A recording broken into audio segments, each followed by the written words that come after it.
जी, last class में हम बात कर रहे थे वैदिक सिविलाइजेशन के बारे में, जिसमें हम अपने वेदों के बारे में बात कर रहे थे। हमने चारों वेदों के बारे में पढ़ लिया और जहाँ तक मुझे याद है, लास्ट क्लास में हमने उपनिषद और आर्यन के बारे में बात कर लिया था। उपनिषद के बारे में कुछ पॉइंट रह गए थे, उसी के बारे में आज डिस्कस करते हैं। तो हेडिंग लगाएं उपनिषद।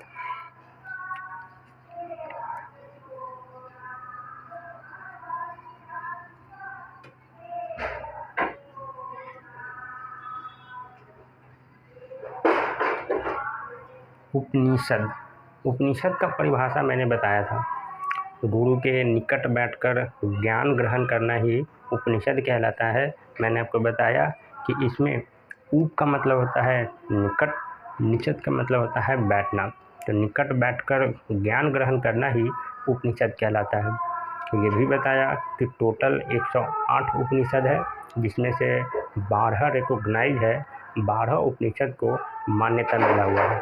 ठीक है, तो महत्वपूर्ण अगर उपनिषद की बात करें तो केवल 3 है, मुंडकोपनिषद, मांडूकोपनिषद, कथा उपनिषद। यही 3 उपनिषद के बारे में हम बात करेंगे। तो सबसे पहला लिखेंगे 108 उपनिषद में से एक उपनिषद है आपका मुंडकोपनिषद।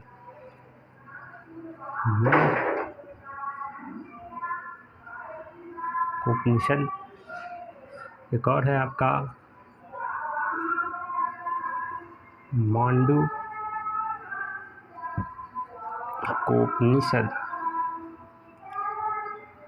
और लास्ट में है कथा उपनिषद।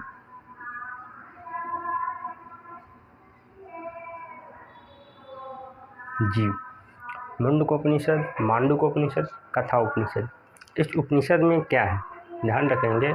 अगर हम मांडूकोपनिषद पहले है मुंडकोपनिषद की बात करें तो इसमें हमें सत्यमेव जयते के बारे में बताया जाता है।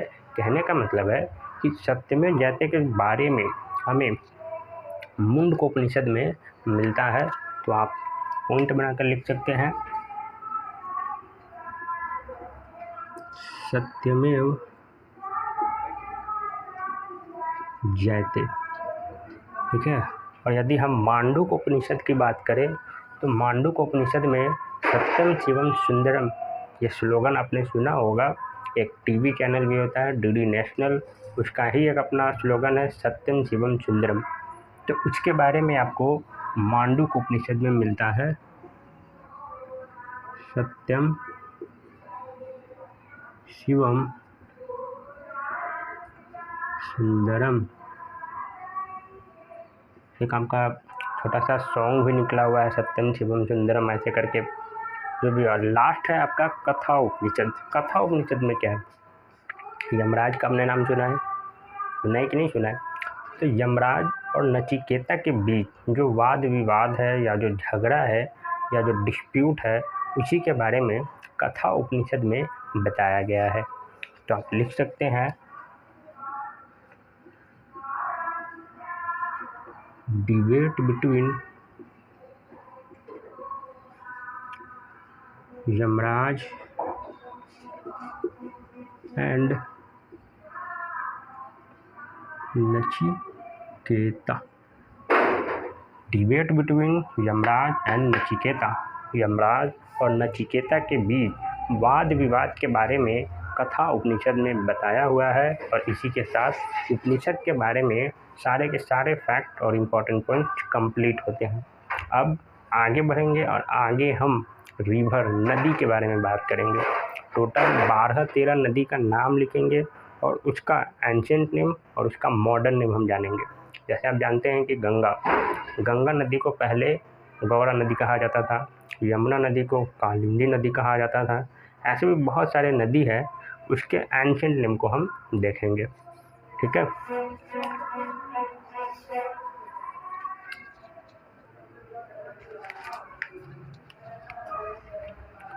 अब लिख सकते हैं, यहाँ लिखे एंशिएंट नेम, यहाँ लिखे मॉडर्न नेम।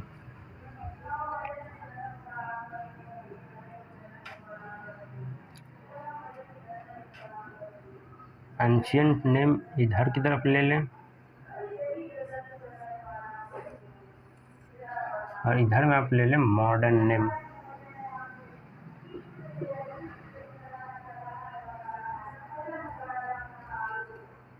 जी, सबसे पहला नदी है आपका कुरुमु। ये पुराना नाम है। कुरुमु को आज कुर्रम कहा जाता है। क्या कहा जाता है? कुर्रम। ठीक है। दूसरा है आपका कुभा। कुभा नदी। कुभा नदी को आज काबुल नदी कहा जाता है। ठीक है। तीसरा का नाम तो सबने सुना है, पुराना नाम ना सुना हो लेकिन नया नाम तो ज़रूर सुना है, वितस्ता। वितस्ता को कहा जाता है, आप जानते हैं, पंजाब के निकट में एक नदी पड़ता है झेलम, उसी को पहले वितस्ता कहा जाता था। झेलम, आपने नाम सुना होगा झेलम का। पंजाबी लोग को तो और अच्छे से मालूम होगा जी। चौथा है अस्किनी। अस्किनी का भी आपने नाम सुना है, पुराना नाम ना सुना हो लेकिन करेंट नाम, मॉडर्न नाम तो ज़रूर सुना होगा, अस्किनी, जिसे आप आज चेनाब नदी के नाम से जानते हैं। और आप जानते हैं कि चेनाब में ही एक बहुत बड़ा ब्रिज या पुल का उद्घाटन होने वाला है, जो इंडिया का सबसे क्या बोलते हैं हाईएस्ट एल्टीट्यूड वाला ब्रिज इनॉग्रेशन होने वाला है, अस्किनी, जिसे आज हम चेनाब नदी के नाम से जानते हैं। अगला है पुरुषनी।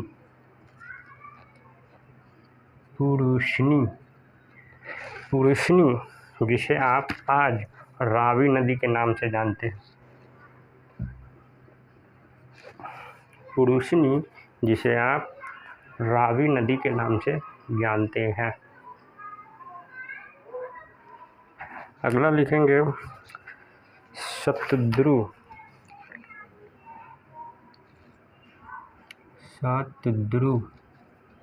शतद्रु, इसका भी नाम आपने सुना होगा सतलज। सतलज का नाम किसने नहीं सुना होगा जी। शतद्रु, जिसे आज सतलज नदी कहा जाता है।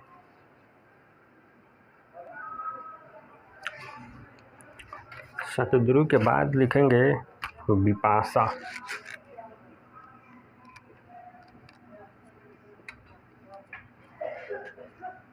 बिपाशा, जिसे आज आप बिपाशा को व्यास जी, व्यास कहा जाता है, आज कहा जाता है व्यास नदी। ये भी पंजाब के क्षेत्र के आसपास ही मिलता है। आठवां नदी है आपका सदा नीरा। सदा नीरा, जिसे आज कहा जाता है गंडक नदी। जानते हैं बाढ़ ला देता है गंडक। नौवा नदी लिखेंगे दृष्टवती।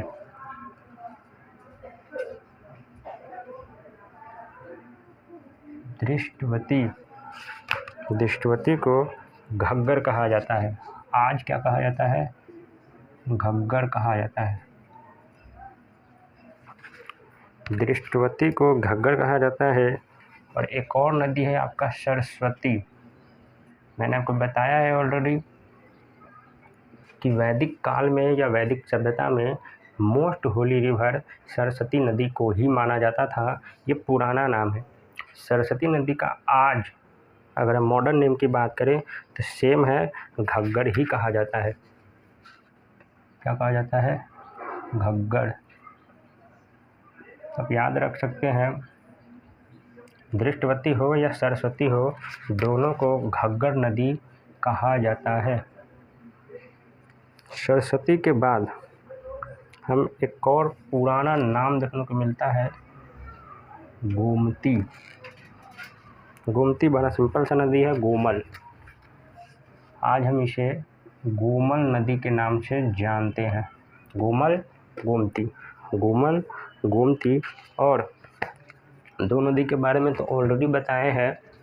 एक मैंने आपको गंगा के बारे में बताया था, है ना, कि गंगा का पुराना नाम गौड़ा है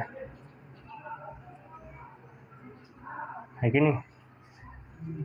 गौड़ा, जिसे आज हम गंगा नदी कहते हैं। जी, गंगा नदी मोस्ट फेमस रिवर है। आज के समय में गंगा नदी के बारे में अगर बात करें तो ये लगभग 2400 किलोमीटर से भी ज़्यादा लंबा है। आपको पता है उत्तराखंड से शुरू होता है, उत्तराखंड से शुरू होते होते यूपी आते हैं, उत्तराखंड, देहरादून, यूपी के बाद बिहार के बाद पश्चिम बंगाल, उसके बाद बंगाल की खाड़ी में गिर जाती है ये नदी। अगर हम बिहार की राजधानी की बात करें पटना, तो पटना गंगा नदी के किनारे ही बसा हुआ है। अगर आपसे पूछे कि पटना शहर किस नदी के किनारे बसा हुआ है, तो that is Ganga river, Ganga नदी। बहुत पवित्र नदी है।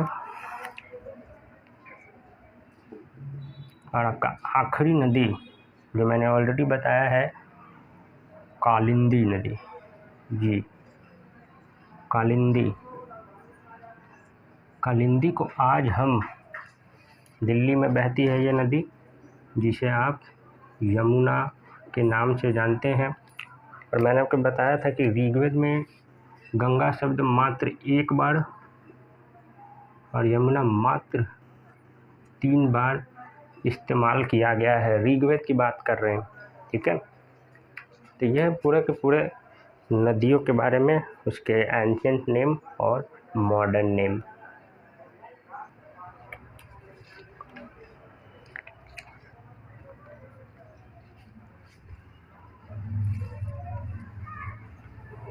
जी, ये सारे नदियों के पुराने नाम और मॉडर्न नेम आपको याद होने चाहिए।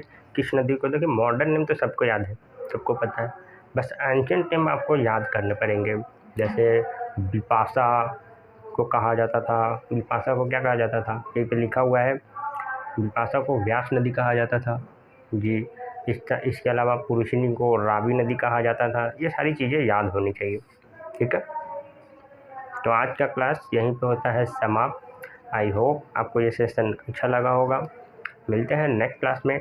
नेक्स्ट क्लास में आएंगे तो हम बात करेंगे आर्यंस के बारे में, और भी कुछ इम्पोर्टेंट चीज़ें हैं। वैदिक सिविलाइजेशन का शुरुआत वहीं से होगा, ठीक है। See you tomorrow, take care and smile every day.